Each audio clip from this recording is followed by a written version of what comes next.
Au Québec, une vingtaine de personnes lourdement handicapées essaient de se faire entendre par le gouvernement. Elles veulent préserver la vie qu'elles se sont construites au Lac-Saint-Jean, à la maison Jean-Eudes Bergeron. Cette résidence est une ressource intermédiaire et elle pourrait bientôt fermer ses portes faute d'un financement public à la hauteur de ses besoins. Dans un ultime geste de désespoir, ils se sont rendus à l'Assemblée nationale aujourd'hui et leur initiative n'a pas été vaine. Mathieu Dion. Malgré leurs conditions, ils ont parcouru les 230 km qui séparent l'Assemblée nationale de leur maison au Lac-Saint-Jean. La maison Jean-Eudes Bergeron, une ressource intermédiaire d'Alma qu'ils risquent de perdre si rien n'est fait. S'il faut, je vais m'enchaîner à la bâtisse, je ferai ce que vous voulez.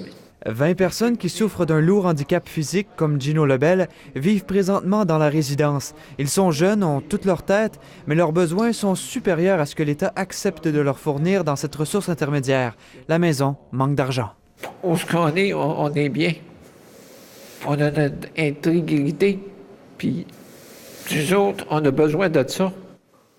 L'établissement pourrait fermer. Tous seraient transférés dans un centre hospitalier de soins de longue durée. Les personnes âgées ont leur casse et les personnes avec une déficience mentale ont leur casse. Mais nous autres, les handicapés on dirait qu'on est entre deux. On dirait que nous autres, il n'y en a pas de case pour nous autres. Leur député Alexandre Cloutier en appelle au gros bon sens. La résidence est flambant neuve. Elle vient juste d'être construite. Elle est fonctionnelle. Ils l'aiment. C'est leur milieu de vie. Tout ce qui manque, c'est 25 000 $ par mois. Il y a de la marge de manœuvre pour être capable de maintenir ces personnes-là dans des milieux de vie adaptés, bien intégrés dans la communauté, puis qui vont toujours coûter moins cher que les établissements publics. Mais ce ne serait pas si simple. Je leur ai dit que je travaillais toujours sur le plan. La ministre responsable du dossier étudie un scénario qui changerait la vocation de l'établissement au niveau administratif. La maison pourrait ainsi obtenir les fonds requis autrement. Si c'est pas là, ça va être une autre aérie, mais c'est pas mon choix. Mon choix, c'est qu'ils demeurent chez eux, mais il faut qu'ils me laissent le temps de travailler. Il faut arrêter de se faire menacer au pouce carré. Ben oui, mais je l'ai su le 4 mai. La fermeture de la maison le 1er juillet et un transfert en CHSLD semblent pour le moment écartés. Des nuits sans dormir, je n'ai passé.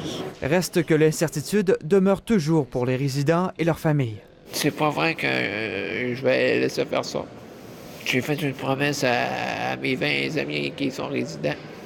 Je leur ai dit que tant qu'il va y avoir de l'espoir, on va être là. J'ai l'impression qu'on est pas mal plus avancé qu'on l'était avant. Tous s'accrochent maintenant et refusent de se laisser perdre dans les dédales bureaucratiques. Moi, c'est là que je veux rester. Ici Mathieu Dion, Radio-Canada, Québec.